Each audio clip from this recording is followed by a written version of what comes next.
Esto es consistente a todo lo largo y ancho del desarrollo del pacto de gracia en la Escritura. Ahora bien, quizá puedes pensar da lo mismo estar en pacto con Dios a no estarlo. Quiero decirte que ese es un pensamiento muy equivocado. Efesios 2:12 nos aclara lo que implica estar fuera del pacto con Dios. Recuerden que en ese entonces ustedes estaban separados de Cristo, excluidos de la ciudadanía de Israel y ajenos a los pactos de la promesa, sin esperanza y sin Dios en el mundo. Estar fuera del pacto con Dios es estar sin Cristo, alejados de la ciudadanía de Israel, ajenos a las promesas y estar sin esperanza y sin Dios en el mundo. Las personas que no tienen una relación con Dios por medio de Cristo están en esta posición. Pero el mismo pasaje nos aclara lo que implica estar en el pacto con el Señor. En Efesios 2:19-22 nos dice: por lo tanto, ustedes ya no son extraños ni extranjeros, sino conciudadanos de los santos y miembros de la familia de Dios, edificados sobre el fundamento de los apóstoles y los profetas, siendo Cristo Jesús mismo la piedra angular. En él todo el edificio, bien armado, se va levantando para llegar a ser un templo santo en el Señor. En él también ustedes son edificados juntamente para ser morada de Dios por su Espíritu. Aunque le está hablando a personas que no eran judías, les habla en términos del pueblo del pacto y les habla de 3 beneficios o bendiciones del pacto. 1. Identidad. Los que están en el pacto son parte del pueblo de Dios, ya no somos extranjeros o extraños, sino tenemos la identidad que nos da la ciudadanía del reino de los santos. Nosotros y nuestros hijos tenemos esta identidad que nos da el hecho de estar en el pacto.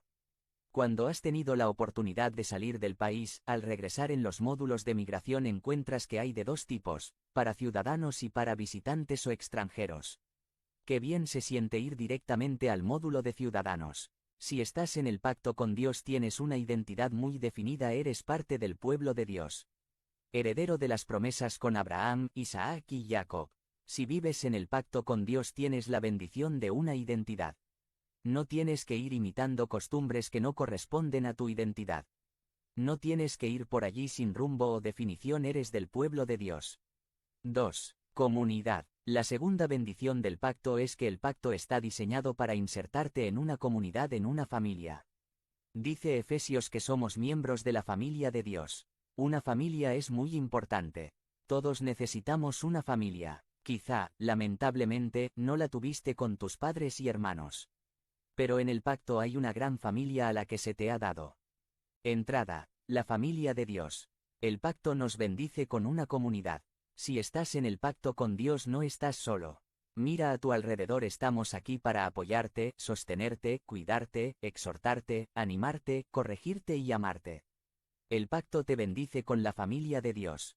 Ahora somos miembros de la familia de Dios. El pacto nos conecta con los santos y los miembros de la familia de Dios. Ya no debemos pensar de manera individualista, sino vernos en conexión con los santos del pasado, del presente y del futuro. 3. Relación creciente. Ahora tenemos una relación que va creciendo y conociendo más al Señor para ser constituido un edificio, un templo santo para el Señor. Es en conexión con el pueblo del pacto que encontramos nuestro crecimiento en Cristo. Al estar con ustedes, al conversar, al ver lo que Dios hace en sus vidas, al ser exhortado, voy experimentando crecimiento. Solemos pensar respecto de nuestra relación con Dios de una manera muy individualista. Pero el pacto nos conecta con todo el pueblo del Señor. Cuando escuches de Abraham, no solo pienses en una historia para relatar a tus hijos, sino piensa en alguien que está relacionado contigo y con ellos por el hecho de estar en el pacto. Somos parte de algo mucho más grande de lo que podemos imaginar. Estar en el pacto no es lo mismo que estar fuera de él. El pacto con Dios es el mejor marco de referencia para crecer. Los que están en pacto con Dios experimentan la edificación los unos de los otros sobre el fundamento que es Jesucristo. Dios es un Dios de pacto. Y estar en el pacto es una bendición. Trae una identidad definida, una comunidad y una relación creciente. Si estás en el pacto, anímate y renueva las fuerzas para vivir como parte del pueblo al que perteneces. Si aún no lo estás, considera entrar a este círculo de bendición que existe al abrigo del Dios de Abraham, Isaac y Jacob, el Dios que nos mostró su amor en Jesucristo y en el cual podemos vivir para la gloria de Dios. Conviértete en miembro del canal y sé un instrumento de la palabra de Dios. No dejes pasar esta oportunidad de impactar vidas. Haz clic en el enlace de la descripción ahora y ayúdanos a difundir la palabra de Dios. El arrepentimiento. By Pastor José Luis de Joy. Sumari. El arrepentimiento es cambiar de decisión, cambiar de rumbo, volver atrás, pero este volver atrás no significa que tengamos una vida de inconsistencia, es una forma de corregir el rumbo, dejar de hacer lo malo para hacer lo bueno. El arrepentimiento es cambiar de decisión, cambiar de rumbo, volver atrás, pero este volver atrás no significa que tengamos una vida de inconsistencia, es una forma de corregir el rumbo, dejar de hacer lo malo para hacer lo bueno. El arrepentimiento es propio de las personas de éxito que piensan en superarse, en rectificar el comportamiento de su vida. Un ejemplo de verdadero arrepentimiento está en, si usted viaja a una determinada ciudad o un determinado lugar, después de viajar muchas horas se le ocurre preguntar a alguien si ya va a llegar y esa persona le dice que va por el lado opuesto, usted siendo sensato, ¿qué haría? ¿Sigue derecho esperando un día llegar o simplemente se regresa y toma el camino correcto, sin importar las horas que haya utilizado para llegar hasta ese lugar? El arrepentimiento mide nuestro carácter, el carácter nos lleva a saber cuándo debemos decir sí y cuándo decir no. El arrepentimiento nos lleva a reconocer cuando nos equivocamos, ya que el arrepentimiento nos lleva a definir nuestro carácter.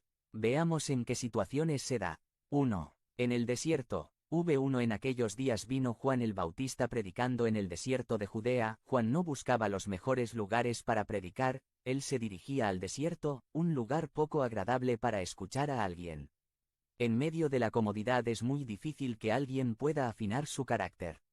Hay una frase que me gusta mucho: si tú quieres ser un líder, busca hacer algo que para los demás sea difícil. Las cosas difíciles son para los líderes, las cosas fáciles para el montón. Lo fácil lo puede hacer cualquiera, lo difícil solo los líderes. Hoy vivimos un cristianismo sin carácter, busca lo fácil y placentero, buscan una iglesia que tenga bus, o una iglesia que quede en el patio de su casa. Hoy en día los cristianos modernos cambian de iglesia cada vez que cambian de barrio.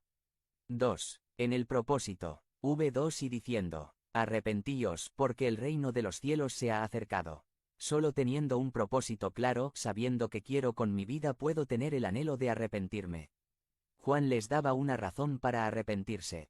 Ese propósito era el reino de los cielos. No solo el eterno en el más allá, también aspiramos a vivir en un cielo aquí en la tierra. Lucas nos dice que ese reino ya está entre nosotros. Lucas 17, 21 Ni dirán, gelo aquí, o gelo allí, porque he aquí el reino de Dios está entre vosotros.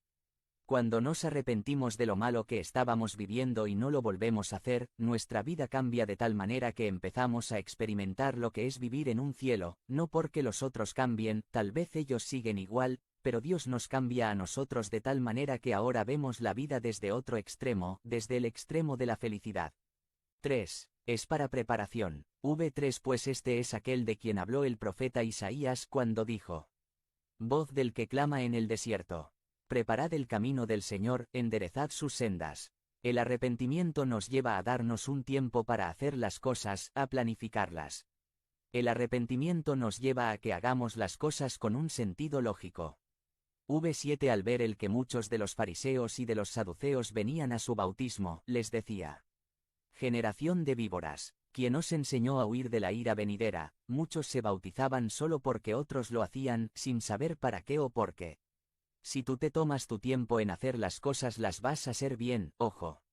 El tomarse un tiempo no significa patrocinar tu vagancia o irresponsabilidad. 4. Tener méritos. V8 Haced, pues, frutos dignos de arrepentimiento. Dios es un Dios resultadista, Él mide las cosas por sus frutos. Más que tu boca deja que sean tus hechos los que hablen de ti. Jesucristo dejó una regla para conocer a alguien. Mateo 7, 16 Por sus frutos los conoceréis. ¿Acaso se recogen uvas de los espinos o higos de los abrojos? Jesucristo es tan severo en cuanto el producir que para él todo lo que no da fruto no sirve. V10 Y ya también el hacha está puesta a la raíz de los árboles, por tanto, todo árbol que no da buen fruto es cortado y echado en el fuego. Dios es paciente pero no tanto. Si tu negocio no da buenos dividendos y ya le has esperado lo suficiente, busca otra cosa que hacer, eso ya no sirve. Cristo no va a esperarte toda la vida para que cambies, el hacer lo bueno o lo malo es asunto de decisión, es tu decisión. 5. Me lleva a la obediencia. V 1315. Entonces Jesús vino de Galilea a Juan al Jordán para ser bautizado por él. 3. 14. Más Juan se le oponía, diciendo: Yo necesito ser bautizado por ti, y tú vienes a mí. 3. 15. Pero Jesús le respondió: Deja ahora, porque así conviene que cumplamos toda justicia. Entonces le dejó. Solo el ser obedientes a la palabra de Dios nos lleva a tener un verdadero arrepentimiento. El arrepentimiento es mucho más que un simple remordimiento. El remordimiento es sentirse mal por lo que se hace, pero seguirlo haciendo. El arrepentimiento es sentir dolor por lo que se hace y no volverlo a hacer. Dios quiere más que solo oidores de su palabra. Hay mucha gente que cuando se le da la oportunidad de hablar de Dios, no hay quien lo pare, pasan horas hablando maravillas. Lo malo es que nada de eso hace, solo es un charlatán. Conviértete en miembro del canal y sé un instrumento de la palabra de Dios. No dejes pasar esta